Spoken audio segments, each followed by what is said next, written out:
Next comes stealth seduction, and the key things going on here are that I want it to be rejection proof. So I want to escalate without any chance of rejection. I want to be totally comfortable with it. It needs to be very smooth, and it needs to demonstrate attractive qualities. So we're going to be doing things that are playful, that are confident, that are sexual, that are secretive, and there's going to be tons of stuff going on. We're going to use every mode of communication. We're going to use our bodies, we're going to use our eyes, we're going to use verbal game, and everything's going to come together to create a really, really strong sexual chemistry that's going to make the attraction just go through the roof. First part of this, and all of these things are going on at once, but I'm going to break them down into sections. And the first thing that's going to be going on is something that I call micro-escalation.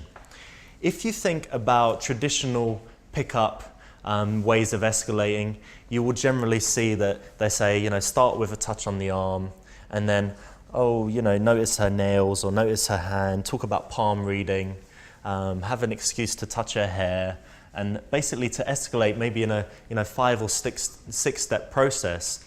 But a lot of guys still have problems going for the kiss. They're either going to try and do it verbally, where they say something like, you look like you're imagining kissing me, or can I kiss you? Or guys that haven't studied a lot of game stuff but are quite confident would just lunge in. So they'll be standing there and then they'll just suddenly put the arm round and try and kiss her. Problem with this is putting it all on the line. So if you can think about it, if you have to go for one of these moments, in the minutes leading up to those moments, you're not going to be focused on her. You're going to be in your head thinking, is it going to go well? You're going to be nervous. You might start to show a little bit of nervousness because you've really created a drum roll moment, a moment where you're going to put it all on the line, you're going to go for it. It's either going to be a harsh rejection or it's going to go really, really well. What I've tried to do with micro-escalation is take everything that you do and put it on a scale of 0 to 100, with 0 being not sexual at all, so just how you talk to a friend, and 100 being extremely sexual, how you talk to a girl just right before you kiss her. So just that moment where there's just huge sexual tension.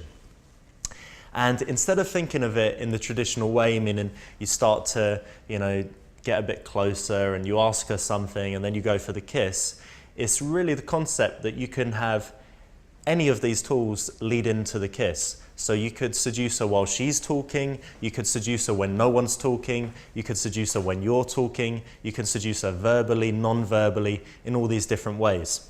So I'm going to give a few examples of micro-escalation. If I'm talking to someone normally, I'm just going to be talking like this. So I might be moving relatively quickly, gesturing. I might have a similar eye contact with her as I might with a friend or a family member, so there's going to be nothing different in the eye contact. So in this situation, there's no sexual tension, there's no real pressure, her heart rate's not increasing. To start to seduce her verbally, if I'm doing most of the talking, I just need to slow down, to smooth out, to change the way that I look at her, to close that distance, to look at her mouth more than before, and basically look at her like I'm trying to kiss her, slow down, smooth out. And a really important thing is to introduce pauses, because when you pause, that's where the sexual tension happens. Pause plus eye contact. So that's something that I teach, is that you can seduce a girl when you're talking, but sometimes you meet a girl that is just doing all the talking and she just won't stop. And she's talking about something that is completely unsexy. She's talking about her job, she's talking about, her holiday or her friend, and you're just there and you're like, how do I seduce this girl? Because, I know how to do it when I'm talking because I can be all seductive, but now she's talking, so what the hell do I do?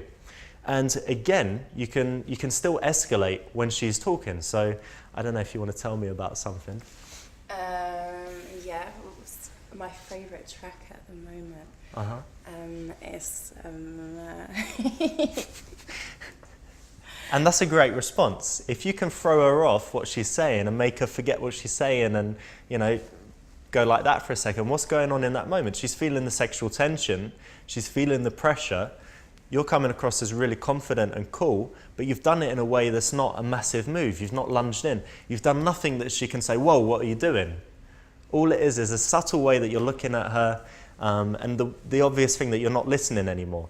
So she's talking, you're like, yeah, I don't really care, That's kind of what you're projecting. I'm not listening, I just want to kiss you.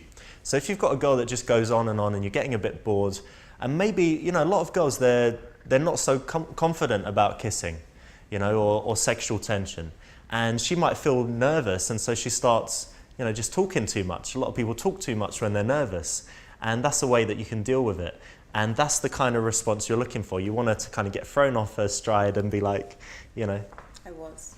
blush. And, a girl that is very confident might keep talking and slow down and keep it there, and then you could kiss her. But either way, that's what's going on.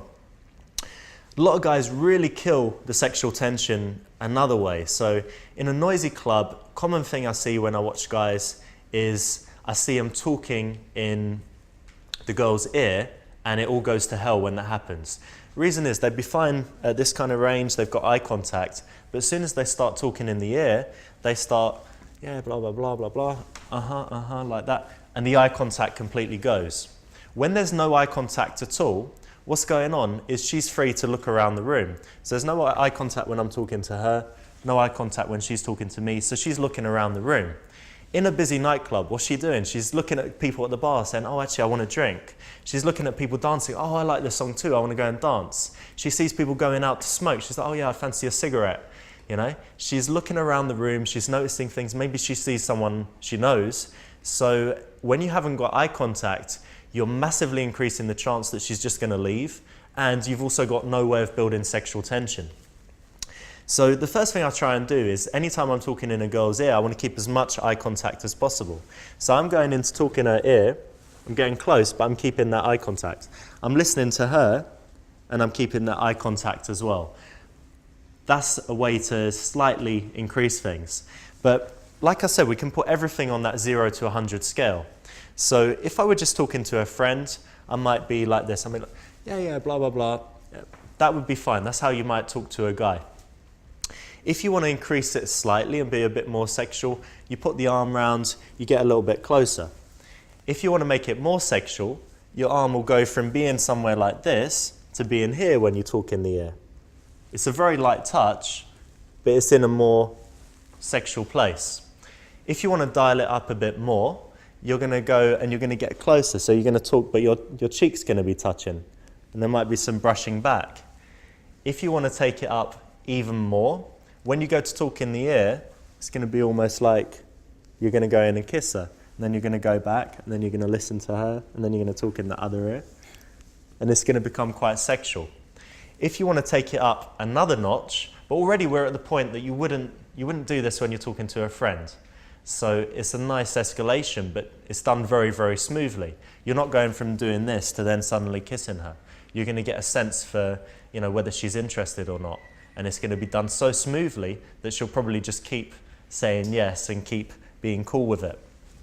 If you want to dial it up more, I would have some contact leg to leg. So this is something that you'll never do with a male friend.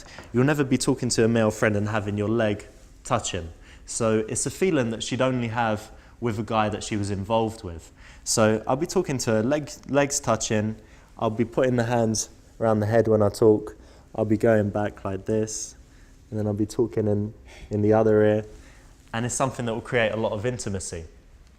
From that position, it's quite easy to lead into the kiss, obviously, because you're slowed down to the right speed, you're really close, your bodies are very close, and something that you can also do is you can have a little kiss on the cheek as well while you're there as a way to lead into it. So you can escalate when you're talking, you can escalate when she's talking, you can escalate when, just by the way you're interacting with her when you're talking in her ear. The idea is that you're using your whole body, and everything can be on that 0 to 100 scale. So I'm not here thinking, all right, I want to go for the kiss, would you like to kiss me? Or, right, I want to go for the kiss, come here, It's all done really slowly and gradually. Think of it like this, it's like the frog that you put in the boiling water and it jumps out, because suddenly it's in the boiling water, it was nice and cool, and then suddenly it's in the boiling water, so it jumps out, versus the frog that you put in the water and then turn up the heat, and it stays in there and it dies. All right? That's what you're doing to the woman except the outcome is nice, it's a kiss. So instead of saying, is this all right? I'm going to kiss you suddenly. And she's like, whoa.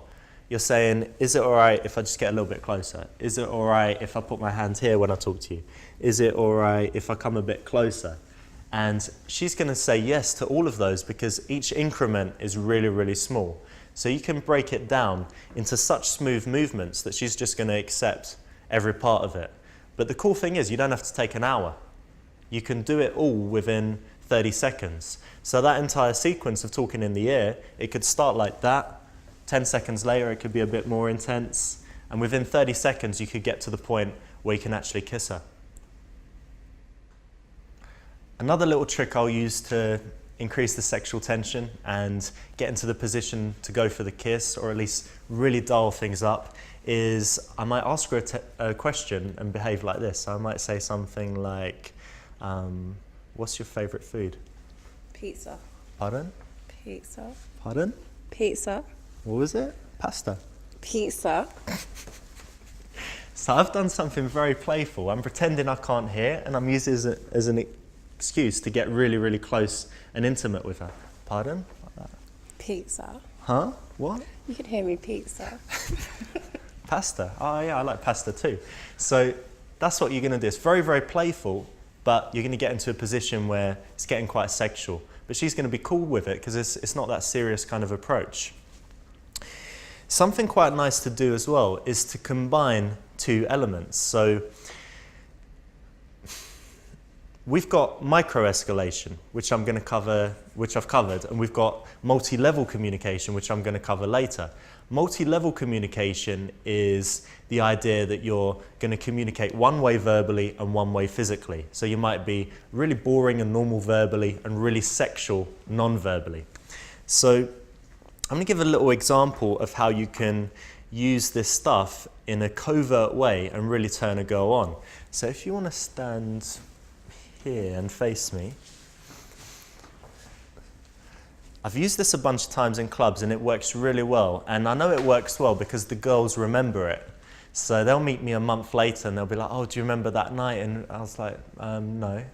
And then I think about, I did that stuff, so I know that it creates a really strong impression.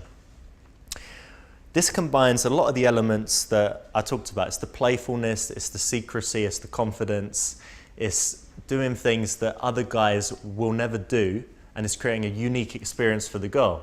So something that I'll do is I'll meet the girl, and she might be with a guy or with a group. And what I'll do is I'll be talking to her, and when I'm talking to her like that, I'll be, oh yeah, and then I'll go back and be like, oh really? Yeah, that's cool. Yeah, I think so too. And yeah, that's quite interesting. Oh, and do you know what? Something I think is like, and yeah, I'm not sure about that either. Yeah, so what we've got is two things going on. When I'm close to her, very sexual, and then I'll back up and I've got these, I can even be really AFC. I could be breaking eye contact and fidgeting if I really want to do it. But there's a guy there and all he sees is someone going, oh yeah, like this. It's a really boring conversation. So if I saw a guy doing that and talking to my girlfriend, would I think he's a threat? No, of course not. But when I come in, I'm very sexual, but in such a subtle way that he's not going to know what's going on. So it's just the way I'm looking at her. It's all, slowed down and smooth. This might be a little bit of leg contact or stuff like that. And then I'm backing up and my facial expression changes. It goes to, being very normal. So that allows you to covertly seduce a girl in front of people that she might not want to know what's going on, or that you might not want to know what's going on. When you do that, you're showing the girl that you're subtle, that you're confident, you're ticking loads of boxes, and probably the most interesting one is that it's exciting. So she knows that she's being seduced and no one else in the room can tell what's going on, and that these people that she's with, that she knows really well, they don't even know what's going on. So that's something that combines a couple of elements, but it's something really powerful. And again, something that you want to be thinking about is, if you do a lot of this stuff, you're going to keep giving a girl multiple experiences that she's never had before in her life. She's never been tactile open, she's never been micro-escalated. So you do this stuff and stack it up, and she's got an amazing memory of, you know, the half an hour or whatever it was that you've spent together. The next component of stealth seduction is conversation control. So this is the conversational, the verbal element of what's going on. So it's at the same time as micro-escalation, and it's layered on top, and there's a lot of things even within conversation control. So what I'm going to do is I'm going to break down some of the stuff that I do conversationally when I'm talking to girls, and I'm going to tell you why I'm doing them, why they work, and give you a few examples. First thing that I do is I use a lot of future pacing.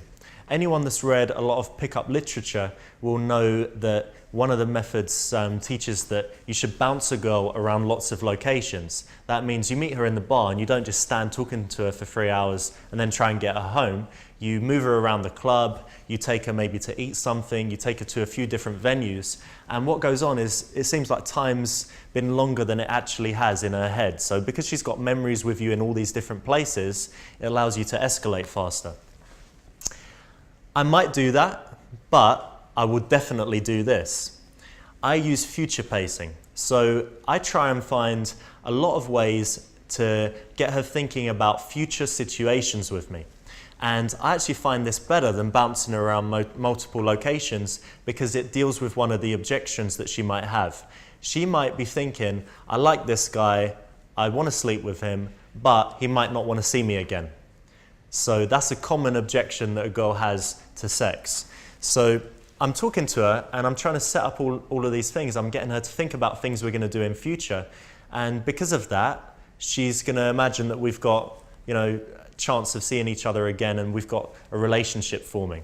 So examples of the way I might do this is we might just be talking and I say, oh, you know, I really like cocktails. Do you like cocktails? Oh, I love cocktails. You know what, there's this fantastic cocktail, but I've got to take you there. They do this really nice raspberry one. Do you like berry cocktails? It's awesome. We've got to go there for sure. So we've set up one date there, one date that she can be thinking about, that she's imagined.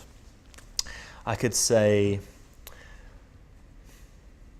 yeah, I met this friend of mine, and you know, we were talking about films and stuff, and their favourite film's Meet Joe Black. Have you seen it? I haven't. You know what, it's so amazing. I was just thinking about it. I want to watch it again. I should totally, you know, we should get it. I think I've got it on DVD. I'm going to find it, and then we'll have a movie night. We're going to watch Meet Joe Black. Definitely. I bet you're going to cry. All right? I hope not. Second date. Could say something like, you know, when I was young, I used to go to the park and, you know, feed the ducks and squirrels and things like that. It's so cool. I walked through the park today and I was thinking, you know, I might like to do that again. Did you used to do that when you were a kid? I did. I haven't gone in ages. I tell you what, next nice day, you know, when it's nice and sunny, we get some, you know, food, some peanuts for the squirrels and stuff, and we'll go walk around and, you know, do some stuff in the park. That'd be really nice. Cool. So I'll do that, and I might come up with 5 or 10 things we can do together. It could be places that you're going to go. It could be a club that she's never been to that you're going to take her to. It could be a type of food. She's like, what's your favourite type of food? Pizza. Pizza. You know what? In Notting Hill, there's this pizza restaurant. It's called Luna Rossa, and I've not been there, but all of the Italian people, they say that that's the best place. So I've met like a bunch of Italian people in London, and they say, you know, obviously they hate Pizza Hut and all that stuff, but they say this is like the only place you'll get proper Italian food. We should definitely go there if you like pizza. I'd love to. Cool. So we don't actually ever have to do this stuff. The point is, in her mind, she's thinking about doing these things with me. So she has, for a second, she has to think about, you know, going to the park with me, eating ice cream, watching a movie, and she's imagining all these future dates. It's done quite casually. There's not a lot of pressure there. It's just putting the thought out there, getting her to think about it, but it's doing something really powerful, which is it's getting her to imagine that we're creating something here that's going to last. When it gets to the bedroom later, and she's there with me and, you know, I'm trying to get her clothes off, she's not thinking, oh, I wonder if he'll just get rid of me in the morning and never want to see me again. She's imagining that it's the start of something, so instead of it being a one-night stand, it's just sleeping with a guy on the first night that she's going to see again. So women have a bit of a stigma, obviously, about one-night stands, but if they're going to see the guy again, it's more acceptable. So if you can remove that objection, it's pretty easy to do. And if you remove that objection, you're going to have a good chance of sleeping with her and that objection never coming up. Next part of conversation control is something that I use, and it's something that I have a lot of fun with. So when I'm doing this stuff, I'm laughing, I'm enjoying myself, and that's obviously presenting good qualities. But this particular technique as well ticks a lot of boxes. So what I'm doing is tongue-in-cheek romanticism. If you imagine the really cheesy Hollywood film that the girls go and watch and they're like, oh, it's so amazing, I wish that had happened to me. Oh, wow, isn't that guy sweet? If you imagine the most cheesy thing possible in a Hollywood film, you know that if you do that to a girl in real life, she'll think you're a wuss and she'll dump you, or she'll just, she won't want to see you. But she wants to feel those feelings. In some way, she kind of wants that, but there's no safe way to give it to her without, getting dumped or getting thought of as really weak. So what I do is I do it, but I do it in a tongue-in-cheek way. So I call it tongue-in-cheek romanticism, and a few examples. We might be in the club and we go out to get some fresh air, or she smokes, or I meet her in the smoking area, and I'm like, baby, look at the stars. Do you know what that star is? And I want to lie down in the park with you and just look at the stars and tell you what they're all about. And I carry on that for a moment, but I'm doing it more and more ridiculously, more and more tongue-in-cheek, and then I kind of look at her like that, and I kill it all. But in the meantime, she's been thinking those romantic thoughts. What's your favourite drink, darling? Pina colada. Pina colada. Oh, baby, that's my favourite drink too. I think we're meant for each other. Playful, but for a second, letting her feel that really romantic feeling. Parents one, yeah? Mm-hmm. So what are you doing next week? I've got my parents coming over for dinner. Oh, really? Yeah. All right. Well, what time shall I be there? Do they like red or white wine? I'll bring a bottle of something. Maybe both. Do you think they'll like me? Of course they will, right? Oh, I can't wait to meet them. So again, you're just stacking all these romantic thoughts. When do you normally meet the parents? Way later, but she's thinking about it. When you ask the question, do you think they'll like me? Do you think your dad will like me? She's going to go through that in her head. She's going to think about it. And that just automatically makes her think of this, this boyfriend stuff. And that's why I'll say right now, this is something I only do with a girl that I'm really liking. If I'm really liking her and I've decided quite quickly that she's one I want to see a few times, I'll start bringing this stuff in there. So Jazz is giving the perfect response. She's going to kind of laugh and be a bit funny with it. But, she's going to think about that. When you say it to her, she has to think about it. But you're safe doing it because you're doing it tongue-in-cheek. You don't really mean it, so you're getting away with it. So those are the 4 things that I'm doing in a conversation, but it's actually worth noticing the things that are missing. Some things that I'm not doing. I'm not DHVing. I'm not telling stories that demonstrate higher value or revealing things about myself that should make her think more of me. What I'm trying to do is I'm trying to have her assume positive things, but not to overtly tell her.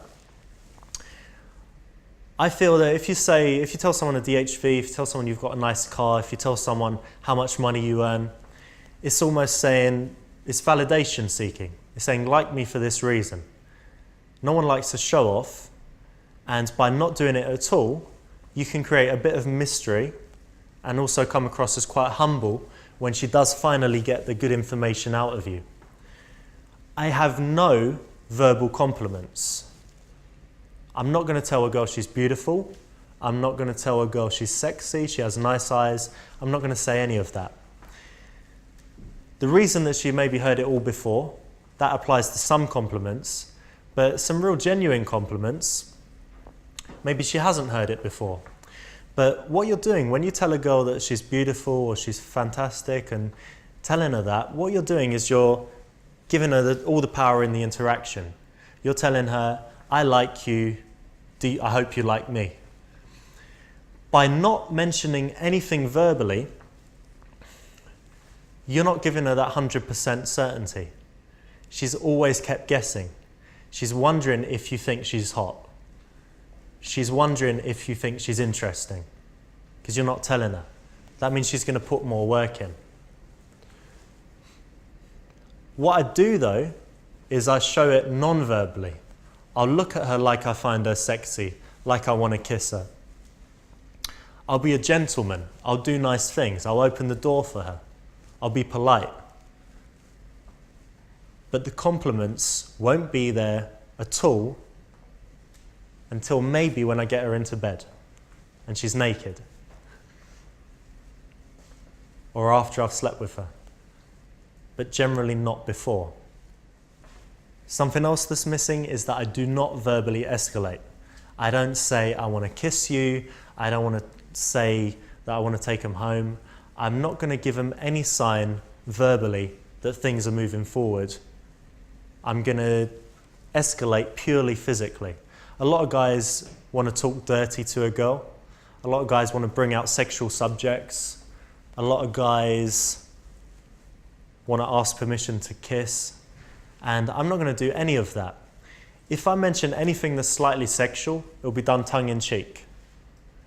The reason is, any guy that verbalizes that stuff, she then knows what you're thinking. She then knows that, it's on your mind. And unlike non-verbal stuff, she knows with 100% certainty. So everything I show you non-verbally is slightly hedged. There's a smirk there. I'm not fully investing. Anytime you verbalize something, you're fully investing. God, I really just want to kiss you right now. Why tell her? Keep her guessing. Does he want to kiss me? I hope he wants to kiss me. The ideal situation you can have with this girl is, why doesn't he compliment me? I wish he would. Why doesn't he kiss me? I wish he would. Wow, I really want to sleep with him. And as soon as you verbalize it, it becomes, oh, he wants to kiss me. Do I want to kiss him? Oh, he likes me. He's giving me a compliment. Do I like him? Oh, he wants to take me home and have sex with me. Do I want to do that with him? And that's not what you want. You want her to wonder and to want it from you. You can also deal with objections in a tongue-in-cheek, romantic way. So, for example... I can imagine that you must be a player. You must have lots of girls. Baby, you know that's not true. You know you're the only girl for me. And this is a girl I've just met, but I'll do that and imagine what's going on. So, what else might I do? I might run into someone I know, and I'll say, "Oh, hey, how you doing? This is my new girlfriend. We just met 5-10 minutes." Run into someone. This is my new girlfriend. I could then run into someone else, and I'll increase it even more. Say, "Oh, this is my fiance." I'll say to someone, "Don't we look good together? Don't we make a good couple?" So I'm stacking all of this stuff, but she has to think about it. She has to think about, do we make a good couple? Every time I say something, it has to go through her mind. I will call her sweet pea, pumpkin, darling, baby, and it's done tongue-in-cheek. It's done so early, but it still has all those associations. It's still, everyone wants to be called that. Everyone wants to feel that stuff there. But it's safe, because if I went up to her and I honestly said, "You know what, I know we've just met, but I think I'm in love with you." If I said that seriously, what's she thinking? Stalker, weirdo, nutcase, Cheesy. Yeah, cheesy. She's going to be really scared to give this guy a number to let him do anything. But if it's done tongue-in-cheek, it lets her feel the same emotion, the positive emotion, but with safety in there, because she knows I don't really mean it. And in some way, it kind of teases her and makes her crave the real thing. If you constantly give a woman tongue-in-cheek romanticism, what she's going to crave is real romanticism from you. She's like, why doesn't he mean it? That's what she's going to start thinking after a while. And every time you're doing it, and she's kind of, oh, he isn't joking. And she wants it to be real, but every time it's just more of the same. I also use tongue-in-cheek romanticism to promote feelings of safety and, the fact that I'm going to be there for her. So we might be outside and I'm like, "Oh, you're cold, darling, I'll keep you warm, don't worry." Or we're crossing a road, or people kind of, nearly spill a drink on her. I'm like, "Oh, baby, I'll protect you, don't worry." And it's all done like that. It's all done tongue in cheek. But again, you're setting yourself there as someone that will look after her and protect her. But because it's done in a non-serious way, first you'll want it to be serious, and second, it makes it totally safe for her to just enjoy the feeling. And it's also a bit cocky funny, so you might have a situation where she gets irritated, but in a way that builds attraction. The third conversational element is probably my favourite one. In fact, it definitely is. It's the one where I'm having the most fun and I'm probably building the most attraction. And I call this the irresistible arsehole. What you're doing is you're setting yourself as that player guy, that bad boy guy, but you're doing it in a way where it's slightly tongue in cheek, it's not totally serious, but it's still building attraction in the same way that that guy would. So the elements that are at play here is you're being totally unpredictable, you're making a laugh, and you're creating a situation that builds attraction. When I say unpredictable, if you look at my responses, I'm going to give you a few examples, but if you look at my responses, it's never going to be the standard expected response. So she's going to be in a conversation that she expects to go a certain way because she's had it plenty of times, and it's going to keep getting thrown off track, but always in an interesting way, always in a way that builds attraction and, just gives her an experience that she's not used to having. It also shows a lot of confidence because a lot of the stuff is not that safe.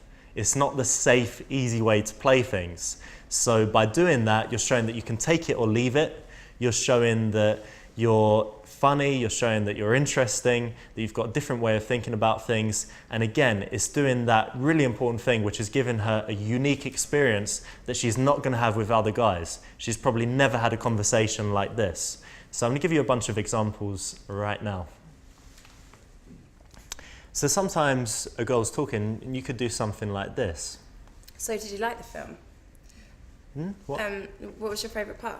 I don't know. What about you? What did you think?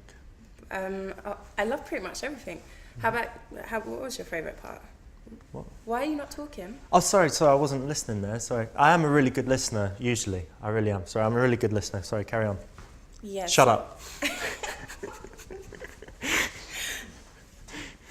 Often you're talking to a girl and she tries to put herself as different to the other girls. So she might say that she's, not that easy or not a slag or whatever. So yeah, I've had a few boyfriends, but I'm not really that easy. I don't give it. Oh, you're not? Oh no, that's terrible. What if you've had a few drinks?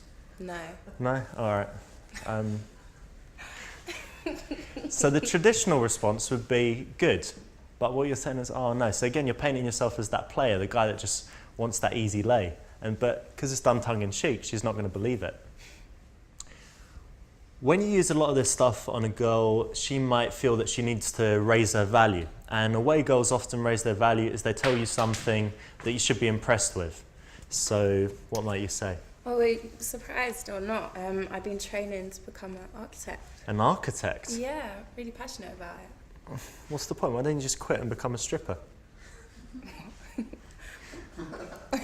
So again, she's used to the response of guys saying, oh really, an architect? Oh wow, what kind of buildings would you design? Or, what's your favourite building in London? That's what she's used to. And again, you're going to have the totally off-the-wall response. Something to put in here is that you can then go back and connect with her. So she might have said that and I make the joke of it first of all, but then I can come with the traditional response and I can try and connect with her on it. So you are going to be showing different elements, but right now I'm just showing the irresistible arsehole response, which is one element of your character that you're going to show. You know what, have you ever met one of those really horrible guys who's just an arsehole, sleeps with all the girls and never calls them again? No. No? Oh, it's your lucky day. I'm Richard. How you doing? I would probably say my worst experience was my last boyfriend. I mean, I would take him out to events with me. Yeah. And on a sly one, he would try and chat up all my friends and try to sleep with them. Oh my God, that is amazing. What a baller. How cool is that? Well, it's cool guy. heartbreaking, really. Yeah, never mind that, but it's pretty cool, you have to admit. I used to have this friend, and I think she may have been envious, but she used to always try and sleep with all of my boyfriends and try and get them on their own. Such a slag. Ah, that's terrible. What was her name? Maria. All right, cool. You still got her number? Is she on Facebook? What's She she up is to? as well. She's not here tonight, is she? No. Do you have a Facebook account? Mm-hmm. Oh, okay, because I'm going to add you later. All right, I'll probably accept you, but I'm going to put you on limited profile, so you're only going to be able to see my hand. You're not serious. What's your name again? Jasmile. Jasmine, yeah? All right, cool. I'm just going to introduce you to my friends. Hey, Mark, this is Margaret. Margaret, this is Mark. All right, come meet my other friend. Bob, come and meet Nicola from pussy.com. Oh my. You know what? Your skin is so soft. You feel like a slug. Thanks. I really, really like your shirt. Of course you do, you're only human. Oh, okay. Yeah, it's nice though. Yeah, obviously. Again, not the traditional response, it's a compliment. I should give her one back. So a lot of the time a woman gives a compliment, she's fishing for one for herself, she's not going to get it. You know what, you look totally amazing. Thanks. Almost like a female version of me. Hey, where are you from, by the way? Australia. Oh, really? Oh, I'm sorry to hear that. Okay. So did you watch EastEnders last night? Never mind that. Have you got a fantasy about making love in like toilet in Movida? I didn't until now, I guess. All right, amazing. You look different. Have you shaved your pussy?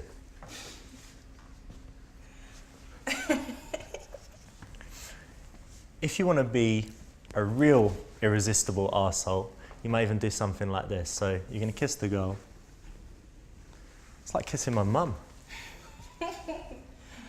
Heartbroken.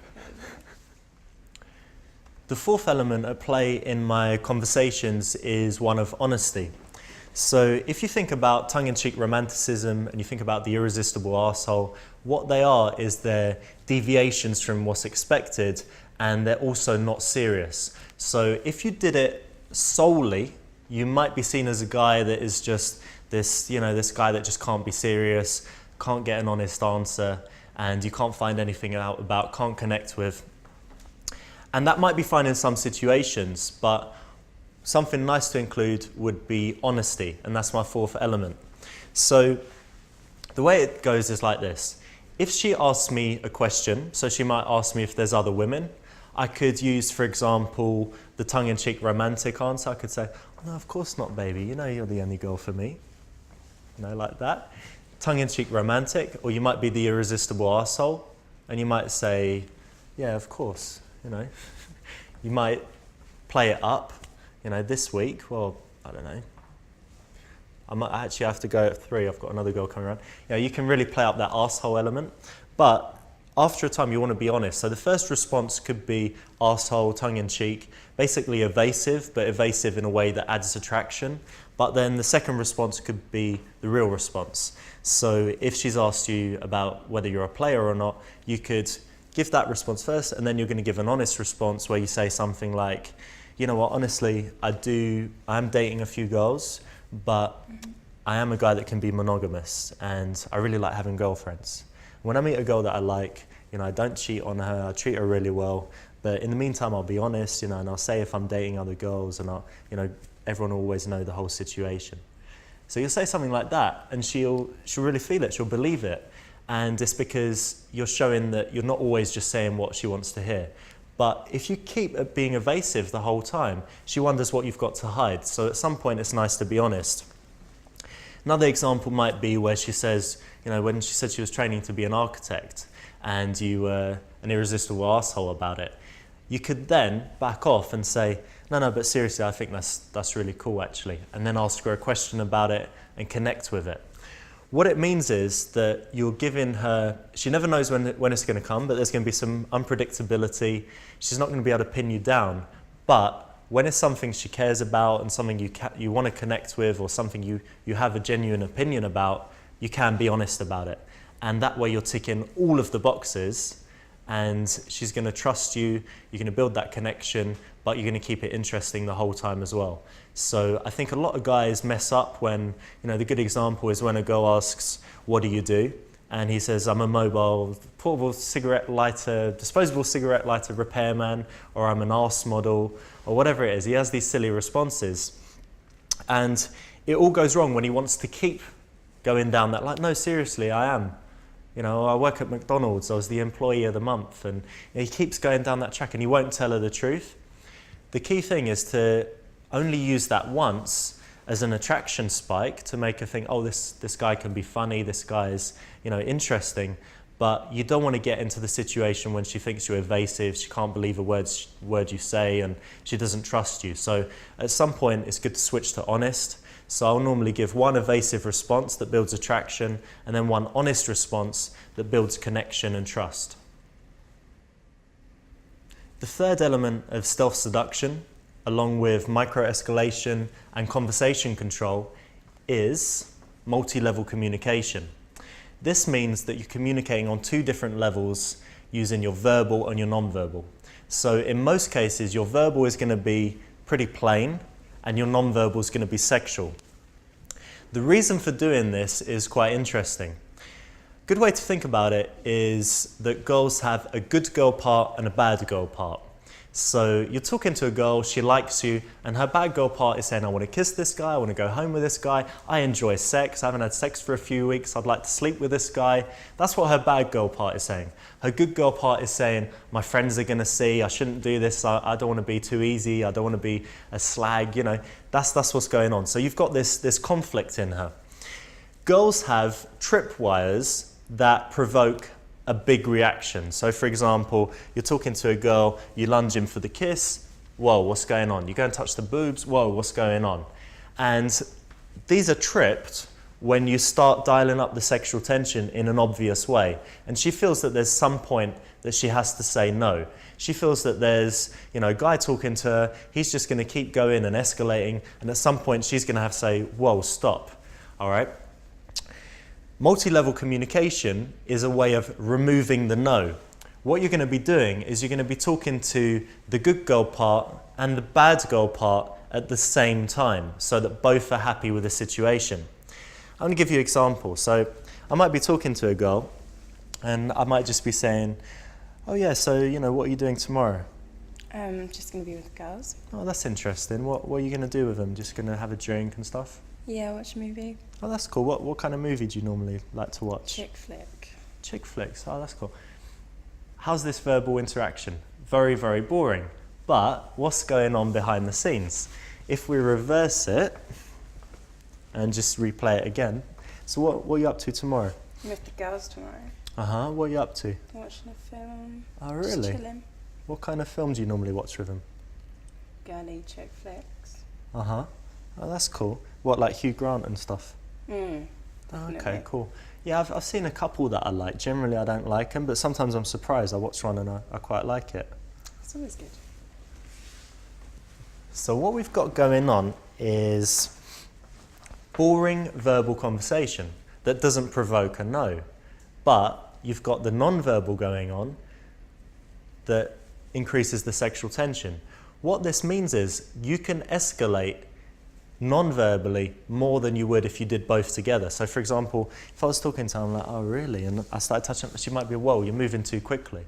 But if I'm breaking eye contact and I'm very poker-faced in my verbal game, I'm able to do a lot of stuff non-verbally. The other thing that it deals with is the worry about other people in the room. You're all watching this and you didn't know what was going on before. So she knows that. She knows that her friends won't see, other people in the club won't see, so she'll accept it. This allows you to do some really cool stuff. Something that is very attractive to women is when you're touching them up or you're sexually escalating in public, but in a way that other people can't see. So if you've got a girlfriend, this could be, at dinner doing stuff under the table, and this is something that all girls like, this is something that really turns them on. You can use multi-level communication to do some really crazy stuff. You could be in a club and you're talking to a girl and her friend, and you could be touching up her bum and no one will know. You could even put your hand up her skirt, down her jeans. You could do that, and if you do it slowly and you're seeming to have a cool interaction with everyone else, she's just going to enjoy the turn on and never feel she needs to say no, because you're in control and you're being subtle with it, and you're satisfying her nice girl part and her bad girl part. I've been able to do things that I wouldn't be able to do if I did it in the normal way. So for example, to walk up to a girl and put your hands up her skirt in a club, and do it and be really full on about it in front of her friends, in front of people she knows, it's not going to happen. But if you're doing it and she knows no one else can see, and she sees that you're in control of yourself, she'll be fine with it. The reason why it works is that women are generally triggered to response to a man's, we could say, sleazy or overtly sexual face. So for example, touching a girl's bum like a gay dude would, oh, let me see, oh yeah, that's a nice bum, feeling it like that. Are your boobs real? And feeling them like that. She'll be fine with a gay dude doing that. So it's not the actual touch that provokes the negative response, it's the guy's face. It's normally that he's like, and she sees his face and she's like, I don't want you getting off on touching me. Fuck off, She's seeing his face, is seeing him being sleazy, getting off on it, and feeling that there's something too sexual going on that she's objecting to. So a reason why it works is that she can't see that in you. You're fine with it. It also must generate attraction because it shows a degree of you being able to take it or leave it, that you're not so attached to it. So you're just doing it like it's no big deal. I've had a situation where I've been sitting between two girls in a party, two girls that I've never kissed before, and I've had one girl where my arm's been round her and her hair's just like this, and my thumb can slip inside and play with her nipple inside her top. And the other girl's sitting, leaning forward, and I've got my hand down the back of her jeans, and they both know what's going on, and they're both looking at each other going like that. And I'm having a normal conversation with the guy. Oh, really? So, yeah, have you been to that club before? Oh, this is cool. How long are you in London? We're in a nice hotel room of this dude, and I'm with the two girls, and he doesn't know what's going on. It's just a friendly thing, because I'm like this, and they're just sitting there going, looking at each other like, I can't believe this is happening. Those girls would not let me do that if we were the only people in the room, and they wouldn't let me do it if it was what I'd call a full communication. It's split, it's called multi-level communication, because my non-verbal is 100% escalation, my verbal is 0, so it balances out. They would not let me do it if I was like, yeah, baby, you like it, don't you? Yeah. And I was given a full communication. They wouldn't like that I'm getting off on it, they wouldn't like that it's dirty, okay? So it takes away all of the negative elements when you split it into two, and you take away the verbal side, so it's just a physical escalation.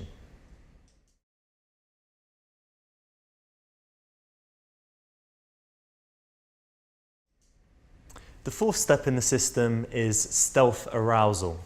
What we're going to be doing here is we're going to be using some Kino stuff, some sleazy funny Kino, and the goal of this is to create real spikes in arousal.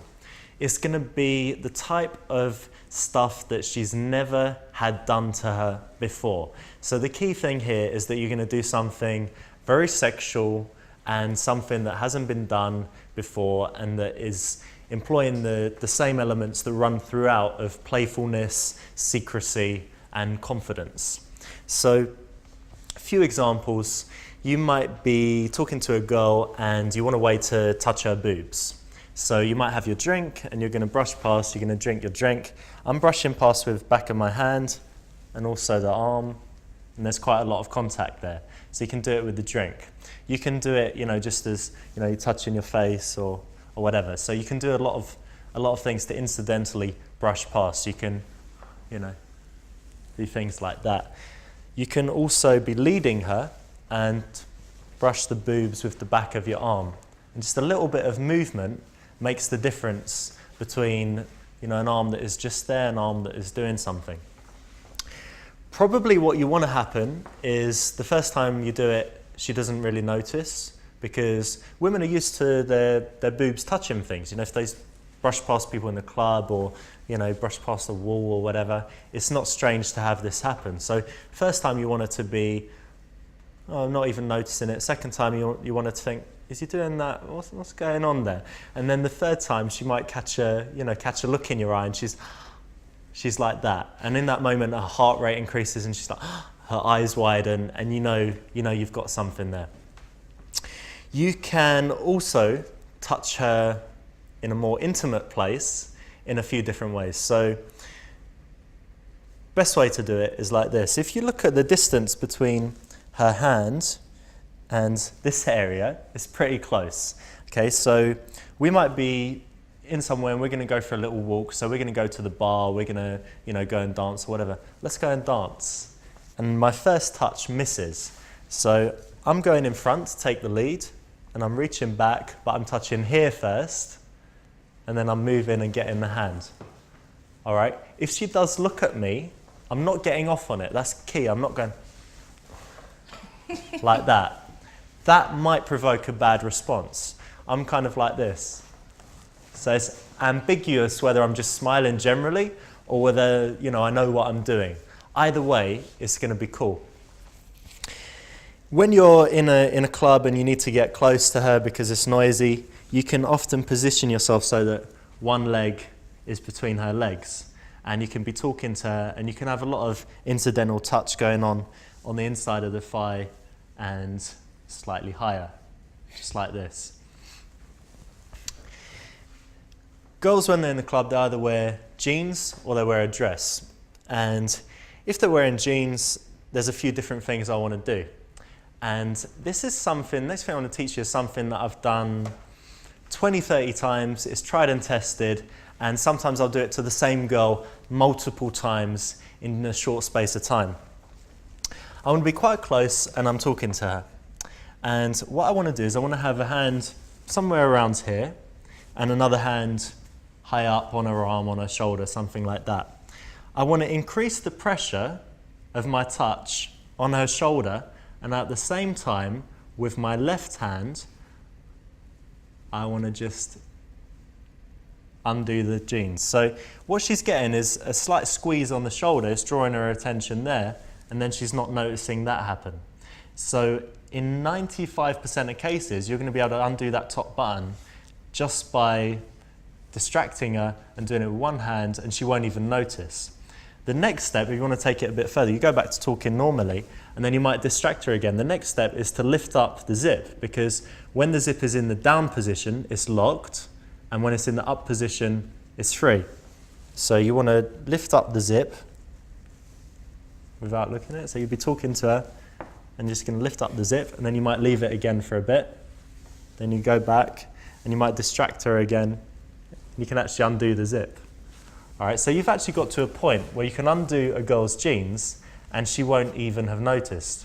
Most girls do not wear, they wear underwear. That's not what I was going to say. They don't wear belts, so it makes it quite easy to do that. Now at this point, she's either going to notice and she's going to be like, whoa, what happened? But she won't notice you. Or you can draw her attention to it. Hang on a minute, what the hell's going on? And you can cause a little moment with a little smirk, so she might think it's you. Or the third option is you could now put your hand down the back of her jeans, and it's going to work because there's a lot more space. Girls wear very tight jeans, so it's impossible to do it a lot of the time when they're done up, but you'll be able to do it because there's now space because you've undone them. At some point, she's going to realize this happened. You can do a lot of funny things with this. So you might have done it multiple times. There was a girl recently that she stayed the night, and then we were saying goodbye at the station, and I'd undone her jeans, and there was a policeman there. And I was like, all right, I'll see you later. Hang on, what's that? I was like, officer, look. And she's got a policeman staring as she does up her trousers. And she's like, ah! And she comes over and hits me like that. But again, it's the perfect response. And how many times has that happened in that girl's life? Never happened. So let's do it up, sorry. So again, and to undo it, I mean, it's pretty easy and you can practice it, but all you're doing is you're gripping your thumb at the top and your index finger there, and you're just bringing them together and letting it slide out. So just pinching and bringing it together, and it's nice and easy. And because because the zip's still done up, she doesn't feel much of a release of tension. And by being distracting with your other hand and touching her somewhere with a slightly firmer grip, it's just like the guy, the old pickpocket that's talking to someone. He wants to steal the watch, he's holding the wrist, and he does something here or something there, and then the watch is gone. And then he's back like that. So it's like the old pickpocket trick. But I've used this tons of times, and again, what it's doing is it's giving a woman an interaction that she's never had before. It's creating a sexual spike, and it's something that shows a lot of confidence, but also with the playfulness. So it's not sleazy, it's sleazy funny. A couple other things that you can do if she's wearing jeans that are quite funny. You could do something like this. So you could say, oh, these are nice. Oh, it's a really nice material, isn't it? It's really like soft. Is it the same material at the back? Yeah. And she'll be like, whoa, like that. But again, it's done playfully, it's funny. Often you're talking to a girl, you might be sitting down and she's got something on her jeans, so she might have a bit of fluff. And you'll be like, oh, you've got something there. I think there's some. And you just carry on doing it, and then you make it a bit sexual. And at some point she's like, whoa, what are you doing? That's actually one situation where you want her to kind of pull your hand away, like, whoa, what are you doing? But you're doing it playfully, and you're just saying, let's just have a little bit of sexual fun, a little bit of sexual tension. But it shows a lot of confidence to do that touch. But you can do it without fear of rejection. I mean, if you're talking to a girl and you're talking to her and then you suddenly want to, get in there and grab her leg, if you do it like that, you're really in a situation where she could be angry. But in this situation, because you're doing it at first, in a safe way, oh, you've got something there. You actually do. Got something there, and then you get a bit closer. You're still getting that response, but it's done. She's going to go, and she's going to smile. Okay, so it's going to be a big difference from when you're doing it like that. And if she responds negatively, it just being a negative response. This is something where she's going to enjoy the playfulness of it. If she's not wearing jeans, she's probably wearing a dress. And I've got specific things that I like to do when a girl's wearing a dress, and some of these might be pretty out there, but again, what you have to think about is you're giving her a unique experience. So here's something that I might do. I'll be talking to a girl, and think about where this might be placed. You're not going to do this in the first 30 seconds necessarily, all right? But at some point, it might even be after you've kissed her, you might want to do something like this. So I'm going to be talking to her, and my hands are going to be by her side just as I'm talking. What I want to do is I want to lift up the material of her dress slightly, an inch or so. I then want to take hold of the knickers underneath, and I want to pull them down. Just a couple of inches, but she'll feel it. And it's something that she's probably never felt before, because you wouldn't think it's possible to pull a girl's knickers down when she's got her dress on. So again, if I tried to do it, if her dress was straight and I just tried to pull it down there, I can't, because there's, the fabric won't give. So the first step is just to raise it up a little bit, which she probably won't notice, take hold, and then just pull it down there. And within a couple of goes, they could actually be taken all the way down. But in most cases, what you're doing is you're just demonstrating here. The only goal really is to demonstrate that you're a sexual guy, that you're playful with it, and that you're doing something that's really, quite crazy, and that most guys would never try or wouldn't be smooth enough to be able to do. It's also something that no one else in the room will be aware of. So she's like, this guy's just taken my knickers off.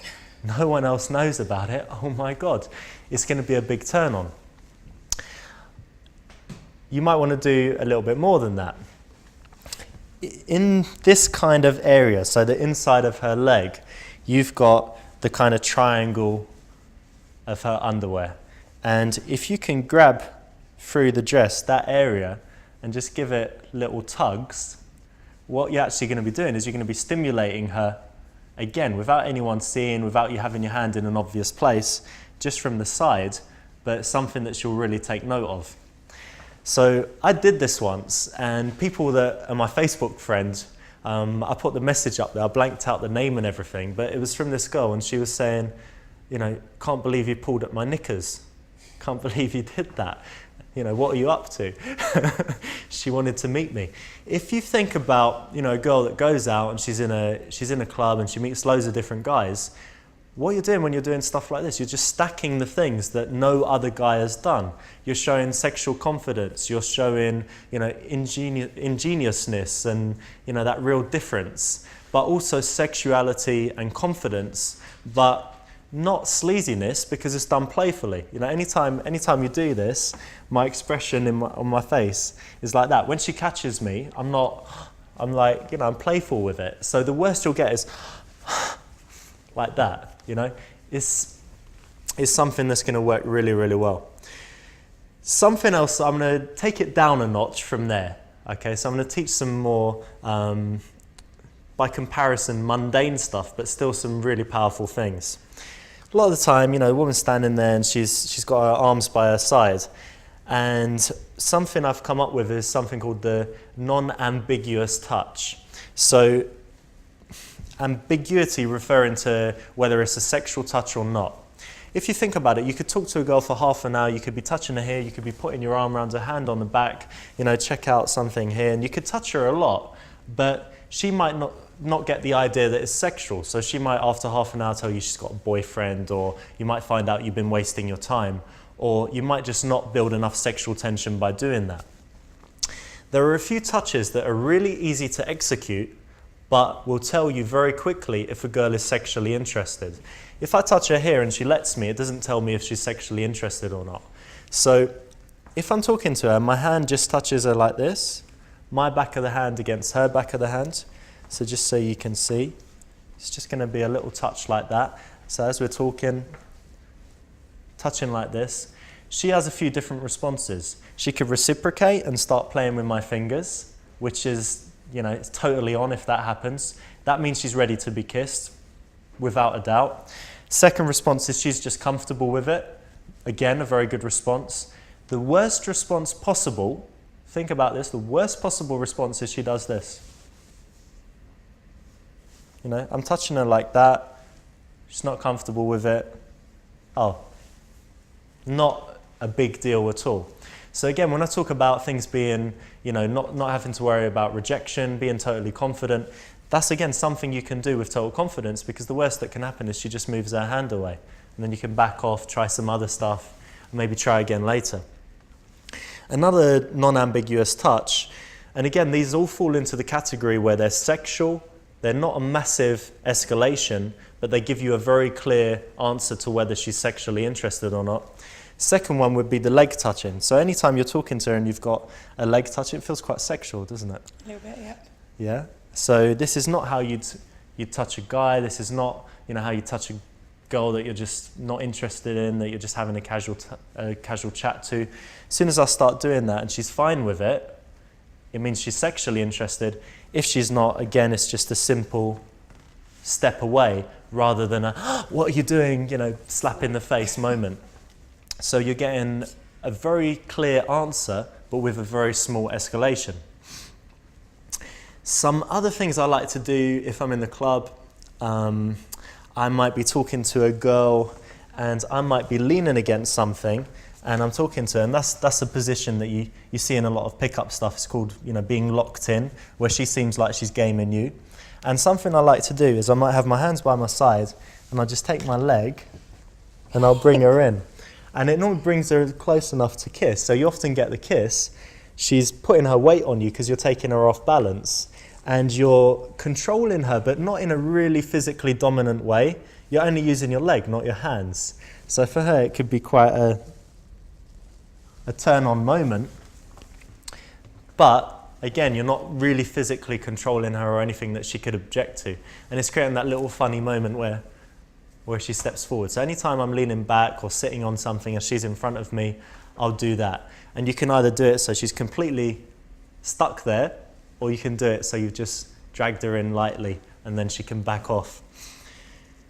Something else I might do, I might be talking to a girl and we're just having a conversation, and then I might just look at her hand and I might go like that. I'm going to look at it. And she doesn't realise what's happening until the last minute, But what's going on is we're just talking like that, and then I'm going to curiously look at her hand, and she thinks I'm just looking, lifting it up to look at it more closely or in the light, and then I'm going to push it against the wall, and then kind of look at, and that's where she realizes that she's pinned against the wall in a sexual position, but right at the last moment. Again, if it's done playfully with a bit of a smirk, tongue in cheek, she's just going to go like that. Or you'll be able to kiss her. Something else I might do is I might use a childish, playful way to sexually escalate. So a girl might tell me something, bad that happened. I don't know, it could just be that she missed her bus and she was late for something or whatever. And I'll be like, oh, poor baby, like that. And what I'll do is I'll be kissing her on the cheek and the neck, but it'll be accepted and it'll be fine because of the silly noise. All right, so if I'm going like that, maybe okay, maybe not. Probably not to kiss her neck and get that close to her. But if I'm like, oh, poor baby, like that, with the silly noise, there's no way that she'll find it sleazy or bad, so she's never going to react badly to that. So a nice way to kind of escalate things and get close to the kiss, but still doing it in an acceptable way that's always going to be fine, is to do the little poor baby kisses.